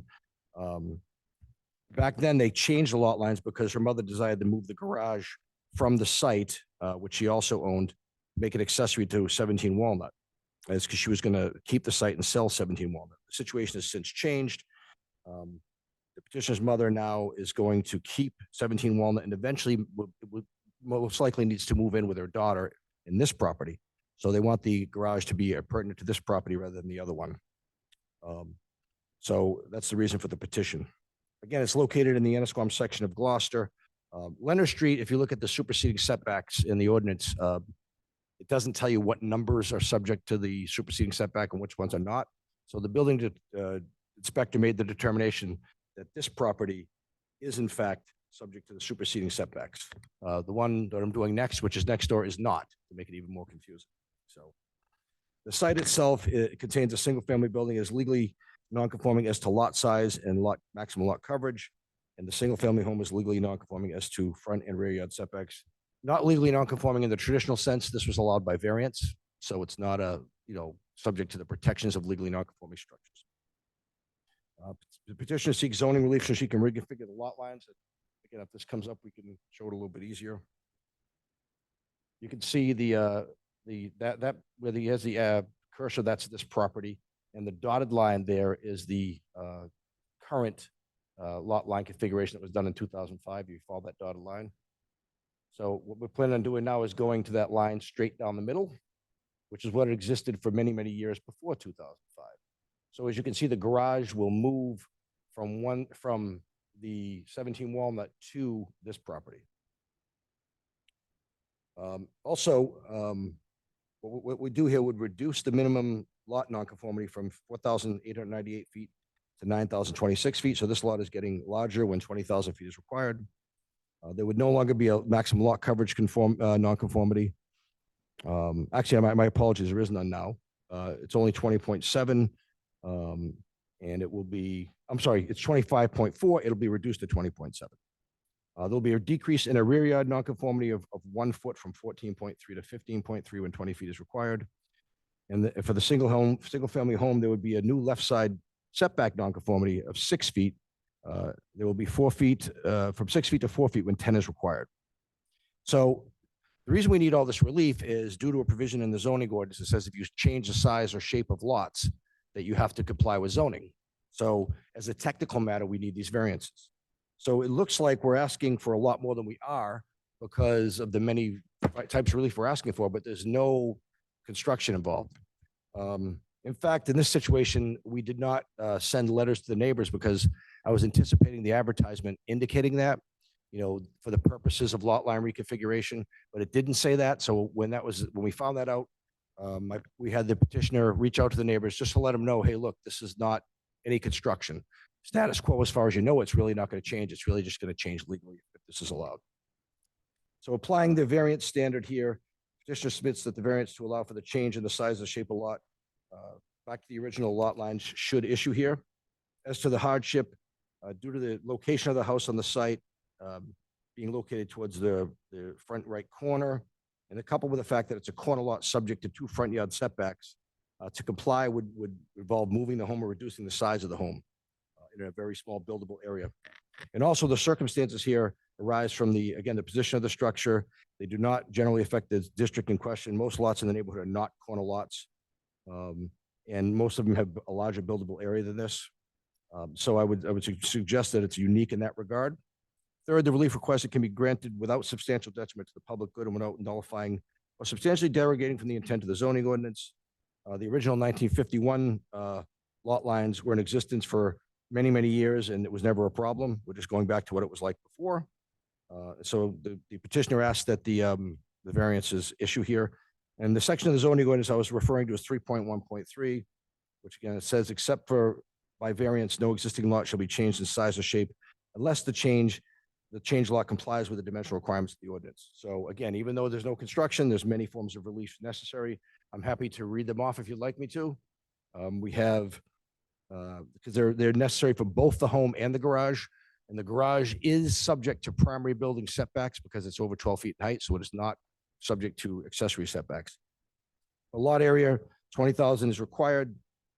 4,898 exists. It's going to go to 9,026. But again, we still need a variance of 10,974 square feet. As far as the front yard on Leonard, 20 feet is required. 0 exists now. 0 is proposed. It's not changing at all. A variance of 20 feet. Front yard setback on Rogers Lane, 20 feet is required. 5 feet exists and 5 feet is proposed for a variance of 15 feet. Left side yard setback, 10 feet is required. 24 feet exists. It is proposed to be 8.1 feet. That's a variance of 1.9 feet. Right side yard, 10 feet is required. 16.2 exists. 9 feet is proposed for a variance of 1 foot. Rear yard, 20 feet is required. 14.3 exists. Proposed to be 15.3 for a variance of 4.7. I apologize. I got to change one of those. The left side yard setback is a little bit different. You'll see on your plans. And the reason for that is when we looked at the plans originally, we realized when we did the site visit that a small bump out was not included in the plan. So what we did is we submitted an amended plan. You can see there on that plan, it's on the left side. Andrew kind of wrote it out. We went there and measured it. So that's a little bump out that wasn't included in the original plan, and that affects the relief requested there. So that left side yard setback, I stand corrected, is going to be 4 feet with a variance of 6 feet. And that was amended and submitted to you. And as far as the garage goes, the left side yard setback, 10 feet is required. 8.4 is proposed for a variance of 1.6 feet. Right side yard, 10 feet required, 9 feet proposed, variance of 1 foot. And finally, rear yard setback, 20 feet is required, and 15.3 is proposed for variance of 4.7 feet. Thank you. Thank you. Anyone wishing to speak in favor of the application? Andrew, could you take the screen down? Okay, yeah. Anyone in favor? Is there anyone wishing to speak in opposition to the application? Seeing none, no need for rebuttal, discussion by the board. Well, it's a much more logical lot layout than the prior one, which was kind of crazy, actually. Yeah, It is what it was, right? yeah, it is what it was. Or it will be what it was. Yeah, I mean, I think you're achieving better actually, you're achieving better lots. And buildings on lots, and there's not gonna be any building, there's not gonna be any moving of buildings. It's just so you can go and get a plan approved by the planning board, correct? Yes, I should mention that this is for the purposes of getting a Form A endorsement for the planning board. Then we'll redeed. And I should also mention, we're going to have a variance in there for, excuse me, an easement in there for the stairway, which will now encroach. So we'll take care of that as well.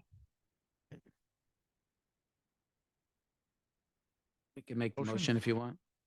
Petition, Isabel Thomas seeking variances pursuant to section 1.7 from front, side, and rear setback requirements and lot area and lot frontage requirements at 44 Leonard Street. And I would just say, as you have laid out on this sheet, obviously that would be in your write-up, in your decision. I would move approval for the reasons stated by the attorney.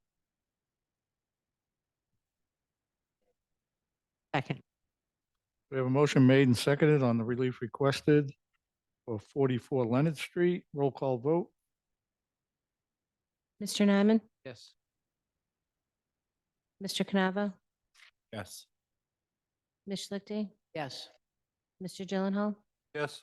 Mr. Parisi. Yes. Are the decisions favorable? You happy to draft it? We'd like that, and then we can move on to the petition of Diane Sargent seeking variances pursuant to 1.7 from front, side, and rear setback requirements and lot area and lot frontage at 17 Walnut Street. Again, Sal Frontiero, 46 Middle Street, Gloucester, for the petitioner. As far as the reasons for the requested relief and the family history and dynamic here, I will just incorporate what I said previously from the last hearing for the sake of time.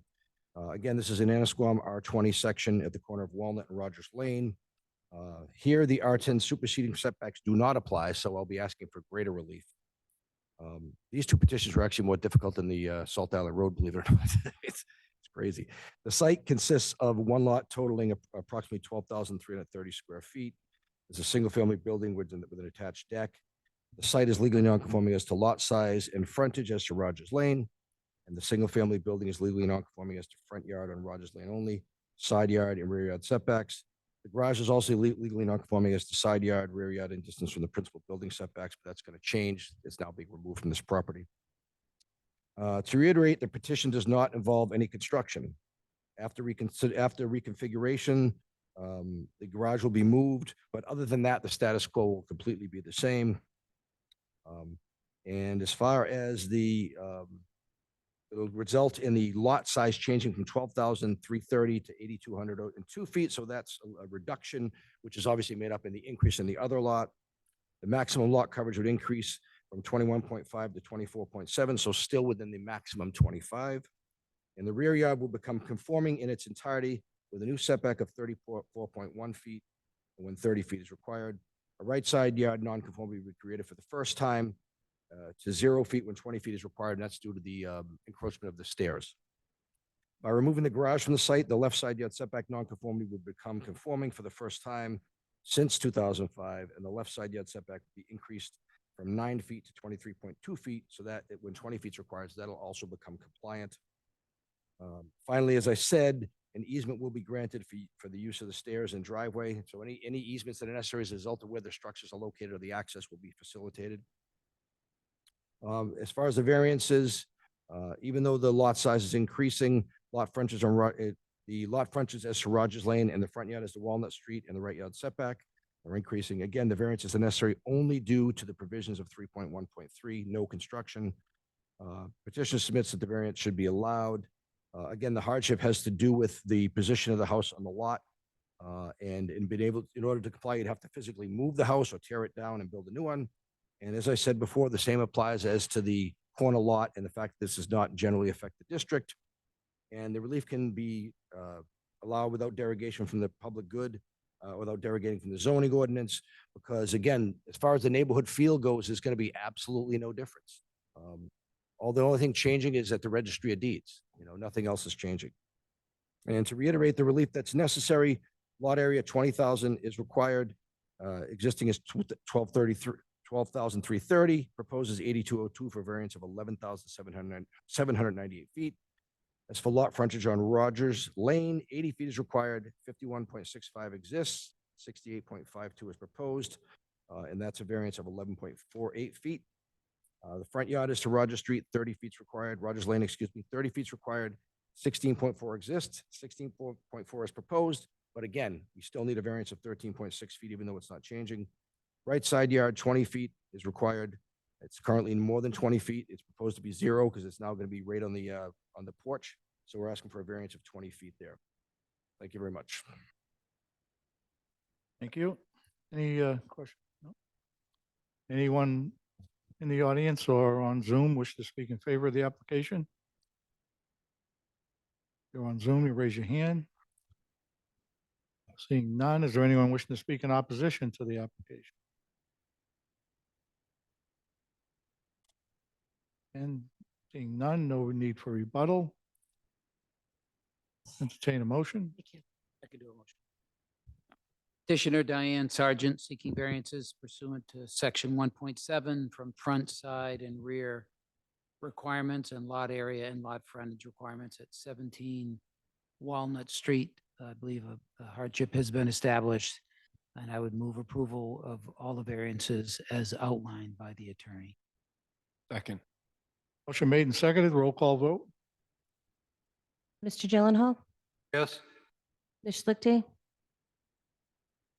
Again, this sounds like a lot of relief for no, a lot line change, but yes, I'm in favor of the relief request. Mr. Nyman, Yes. Mr. Canavo, Yes. Mr. Parisi, Yes. Heard our decision's favorable. Again, we appreciate a draft decision. Happy to do that. And we'll be moving on to our last hearing of the evening, the petition of Ronald Norden seeking a special permit to alter or expand a non-conforming resident on a non-conforming lot pursuant to section 1.9 at 43 Shore Road. Again, Sal Frontiero, 46 Middle Street for the petitioner. With me is Andrew Cook, and this time I mean it. With me is Remco Brucker, the architect of this project. My apologies for introducing him last time. The site is located in Magnolia in the Thank R20 district. Again, this is an area where the R10 setbacks do apply. The site consists of one lot at approximately 13,422 square feet. So the site is non-conforming as to lot area. There is one existing single-family home built in 1970, and that's non-conforming as to side yard setback only. And what we just gave you, by the way, I just want to interrupt for this. These were emails that were sent out within the time period of no less than 72 hours before, if you see on the date. But for some reason, we didn't see them on the online portal. So we'll talk about that a little bit later. They're basically they're emails in favor from every lot that touches this. There are 2 owners of the 3 lots that touch this, and they all have, and he has shared the plans with them. And they both consent.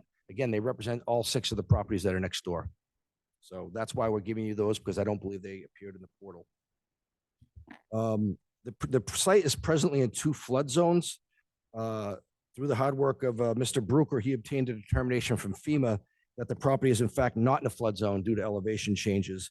And the FEMA currently has done a map revision.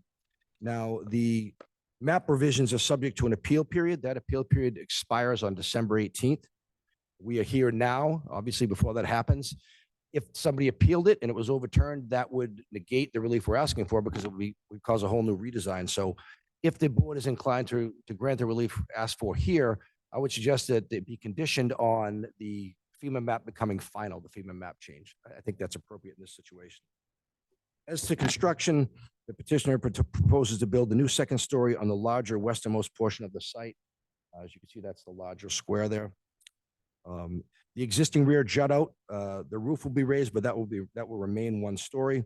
And he intends to demolish the existing deck and build a new deck. That would reduce the amount of nonconformity of the deck that currently intrudes into the right side yard setback. See, it's a very small area that intrudes, that highlighted portion, Andrew, down on the bottom, right there, that little triangle and the deck. That's the right side yard line, right? Go towards the left, Andrew, right there. That's the area that's currently encroaching.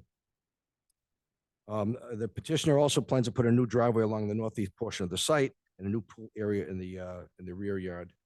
Andrew, if you could go to the elevations. Next, keep going. These elevations show the before and after for each side.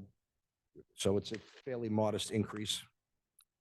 There will also be a small roof overhang that would create a new small encroachment into the setback, but the net overall effect, I think, is a reduction in nonconformity. The second story expansion, other than the roof overhang, would not deviate from the current footprint. So all that's necessary here is a special permit to alter and expand. If you look at the two-pronged test, we first have to determine whether what's going to happen is going to increase the nonconforming nature of the site. If not, no special permit is necessary. If yes, then a special permit would be needed. We always run into an odd situation when we have an undersized lot, and there is some case law on that. Basically, the court, in the case at issue, delineated some de minimis increases that, like dormers and things like that, that would, but as a matter of law, would not be considered to increase the nonconformity. Here, adding a second floor in an undersized lot, I would submit that it does increase the nonconforming nature of the site because you have substantially more bulk on an undersized lot.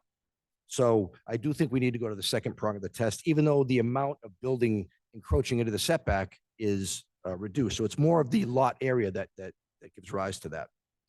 However, I would say that what they're doing is not substantially more detrimental to the neighborhood. It's a fairly modest change. The lot coverage is still only at 17% when 25% is required. It would only increase 2% due to the overhangs in the porches. And also the building would still be within the allowable building height. And most importantly, again, if you look at the handout that I just gave you, it's the two emails, and then we put an X on the properties that those represent. So basically, all the properties most affected are consenting. They've all seen the plans and they're all okay with it. So I'd ask, based on that, nobody knows better than the neighbors themselves as to what's substantially more detrimental. Thank you. Thank you. Any questions? Open public testimony. Is anyone wishing to speak in favor of the application? Please raise your hand or come to the podium. Anyone in favor? Anyone wishing to speak in opposition to the plan? You're on Zoom, you raise your hand. You're here, come up. I see no one. Be no need for rebuttal. Discussion by the board or a motion? I can make the motion. Thank you. Petition of Ronald Norden seeking a special permit to alter or expand a non-conforming residence on a non-conforming lot pursuant to section 1.9 at 43 Shore Road. I would agree. I think it is increasing the non-conformity. I think that's typically how we've treated these in the past as well. With the addition of a second story, I don't believe it's substantially more detrimental to the neighborhood as you've outlined. So I would move approval of the special permit. Second. Motion made and seconded. Roll call vote. I made a condition. Yes. Yeah, be finalized, yes.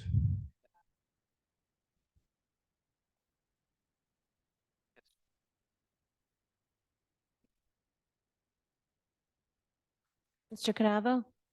Yes, with a condition. Mr. Nyman? Yes, with the condition. Mr. Gyllenhaal? Yes, condition. Ms. Schlichty? Mr. Parisi? Also vote yes. Decision's favorable. Appreciate the draft. You happy to do it? Thank you. Thank you. Good luck. Members. That's okay. Things that are coming up. So we do have a site visit on December 2nd at noon. I spoke to Allison. I can't make that site visit. I apologize. I'm tied up with 2 grandchildren whom I love dearly. But I'm gonna get a name for the engineer and see if I can, just on my own. Yep. Call and take a look. So I want to. So that hearing is continued to the 14th. And then we also have Woodward Ave has been staked and a plan was sent to us that shows the markings.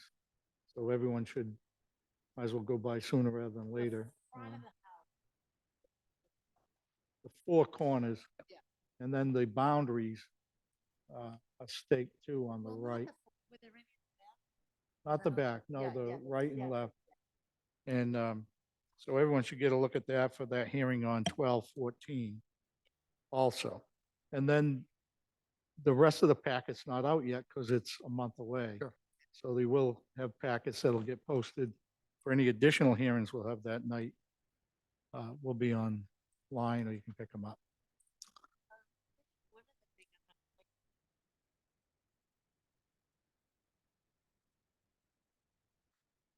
As we all know, the city is doing its comprehensive plan. And there are meetings in a box where you can have neighborhood meetings with your neighbors or your friends or whatever group you might belong to. And I think it would be very helpful if all of us maybe arranged a meeting in a box with our family or our friends or they're on the city website. You can download them. They take you through the whole thing. You can do a piece of it or all of it. It just asks questions about what you think about what needs to be improved, what would benefit us, what hurts us, and just As general part of the master plan. questions that you could have with family and friends. That comprehensive plan is not going to be as helpful unless we get a lot of people doing these, and then and then there's a link to submit that information to the consultant so she can gather input from all these various groups. Because not everybody's going to be able to make, city meetings or whatnot. So I would encourage everyone to do those. Great, good idea. Guess that's all we had on the reminders. There were a packet of decisions if anyone hasn't signed them. And with that, we'll entertain a motion to adjourn. Motion to adjourn. Second. Motion to adjourn is made and seconded. All in favor? Aye. Opposed? None. We're Everyone adjourned. have a nice You're opposed? Thanksgiving. Be quiet. You're still on video. You're still, hold on. Those are great. Smiley